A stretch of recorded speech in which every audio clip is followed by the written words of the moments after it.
Feminism wants you. It wants you to think that it's your friend, but it's not. At first, it will come on really sweet.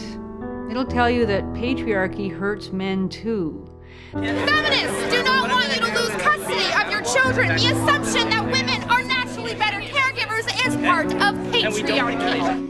All you have to believe is what you already do, that women are as fully human as you are and deserve a fair shake in life. It's an offer you can't refuse. But feminism lies, because that's not all it really asks of you. I want to start by asking a question.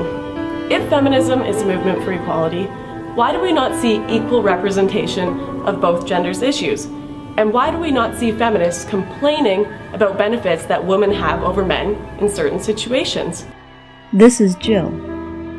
This is Jack. He is 25% less likely to graduate college. Studies suggest he is just as likely to experience domestic violence or rape, but he receives almost no support as a victim of either. In fact, he's more likely to be arrested than his female abuser. He serves 60% more for the same crime. He is 4 times more likely to be unsheltered and homeless. Men make up 80% of suicide victims, 92% of workplace deaths, 97% of combat deaths, and 77% of homicide victims. If these statistics applied to Jill, we would say they were evidence of Jill's oppression by Jack. Men are objectified, men are raped, men are mistreated, just like women. Yet feminists continue to place this blanket judgment over all men that they are all privileged, and all women that they are all oppressed.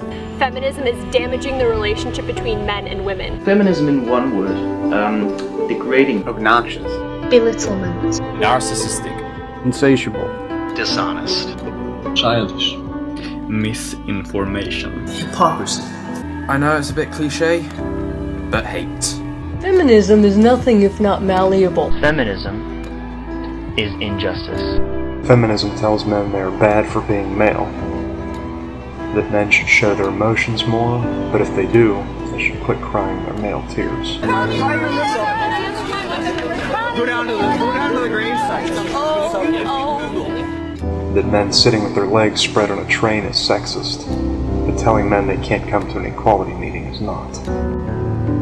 Feminism tells people that love is just sexism, and that a family is just a burden, and that anyone who says otherwise is just a misogynist. If men don't have to be aggressive in order to be accepted, women won't feel compelled to be submissive. If men don't have to control,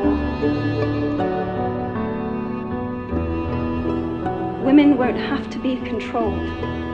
It is hard to read an article like this and avoid the conclusion that we live in a culture that hates women, just hates us. The men in this culture are raised to see women as not just less than them, but in some cases as less than human. Men have bled for their women, fought to protect their women, died for their women, and admonished each other for millennia to love their virtuous women as Christ loves the church, to treat their honorable women as queens and as jewels, to present to them the heads of the men who displease them, and to duel to the death to defend their honor. And you think men hate women. Men have never hated women. Men will never hate women. Women, alas, love men and need them.